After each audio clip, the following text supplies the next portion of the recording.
نام فصیح بن فیروز، میں be com final year کا اسٹوڈنٹ ہوں۔ آپ کی تقریر میں یہ کہا کہ اللہ کے لیے حمد کی جاتی ہے اور محمد رسول اللہ صلی اللہ علیہ وسلم کے لیے نعت، ان کی شان میں نعت پڑھ سکتے ہیں۔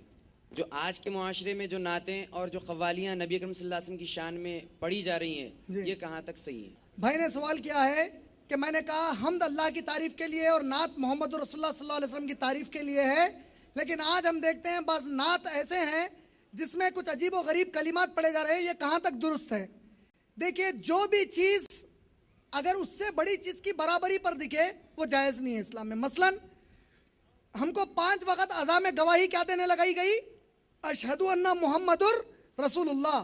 یعنی دنیا کا سب سے جاہل مسلمان بھی ہے تو وہ محمد صلی اللہ علیہ وسلم کو اللہ کے برابر نہیں مانتا، وہ محمد صلی اللہ علیہ وسلم کو اللہ کا بیٹا بھی نہیں مانتا، کوئی رشتہ دار بھی نہیں مانتا، بلکہ اللہ کے رسول مانتا ہے محمد صلی اللہ علیہ وسلم کو۔ مگر بعض وقت ہمارے قوالیوں میں آپ نے بالکل صحیح کہا، ایک بدبخت ایک قوالی ہے، گانے والا شراب پی کر بھی گاتا ہے، کبھی استغفر اللہ، منہ پر ایک چہرے پر داڑھی کا ایک بال نہیں ہے، کمبخت کی سنت، لیکن گا رہا ہے۔ کیا گا رہا ہے؟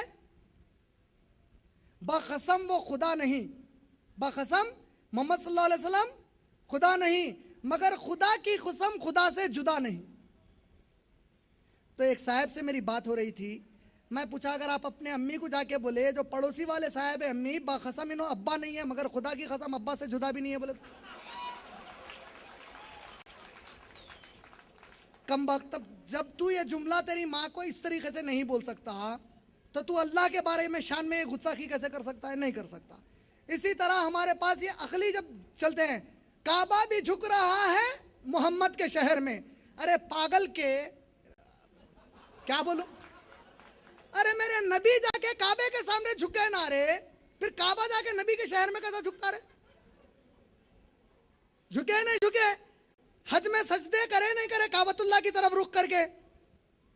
تو یہ اکثر یہ جو چیزیں ہوتی کیوں ہوتی معلوم ہے؟ کیونکہ شان اصل بیان کرنا چاہتا ہے کوئی بد پیچھے، کوئی الگ عقیدہ رکھ کر۔ یہ جتنی بھی چیزیں ہیں اس سے ہم کو پرہیز کرنا چاہیے۔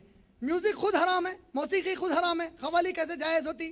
ہمارے پاس عقلی لڑائی بہت چلتی ہے۔ ایک مرتبہ میرے شروع کے دنوں میں ایک میرے دوست نے مجھے ایک صاحب سے ملایا، اب ان کو مولانا نہیں بولنا چاہ رہا ہوں میں، مگر دکھنے میں مولانا ہی تھے انہوں۔ تو ان سے ملانے سے پہلے بولے یہ صاحب کا اتنا علم ہے، انہوں ایک سوال کئی لوگوں کو کرے آج تک کوئی ان کا جواب نہیں دیے، آپ ایک بار ان سے ملو۔ ارے مولا میں نہیں، شروع کے دن میں بھی ہیبت کھا رہا ہوں ملنے کو، تو نہیں آپ ملو۔ بہرحال ملنے کے بعد اب میں جینز اور ٹی شرٹ پہ تھا، دیکھتے میرے حلیہ کو ہنس دیے انہوں، اب انہیں بھی اسلام کا کام کریں گا کیا، بولے صاحب۔ بہرحال بڑی مشکلوں سے انہوں میرے کو سوال کرے، نہیں ایک سوال نہیں، جان دو اب آپ کیا بولتے ہیں، میں اچھے کو پوچھ لیا۔ بہرحال سوال کرے انہوں، سوال کیا تھا ان کا معلوم؟ شیطان رمضان میں بند ہو جاتا پھر بھی انسان گناہ کرتا، کیسا کرتا؟ میں بولا نفس امارہ، بھائی اس کی نفس اللہ تعالیٰ دی ہے، بری نفس کی وجہ سے کرتا۔ ہاں جان دیے، جو تعلیم ہے پھر دے دی ہے نا بھائی۔ نہیں چھوڑیے، اب آپ کو نہیں سمجھ میں آتا۔ بہت سموسے چائے ہوئے تھوڑے، ان کو کھلائے پلائے، تو جب بولے دیکھو انسان کا بنا ہوا ہے مٹی کا، شیطان کا بنا ہوا ہے۔ جب شیطان اندر جاتا تو اس کی جو لو چھٹ جاتی نا، اس کی وجہ سے گناہ کرتا۔ اچھا بولا مولانا انسان آپ اب بھی بولے کا بنا ہوا ہے، کا ہے؟ اب میں بولا مولانا آپ کو اٹھ کے اگر میں لات مارا تو دھول اڑتی کیا بجھا؟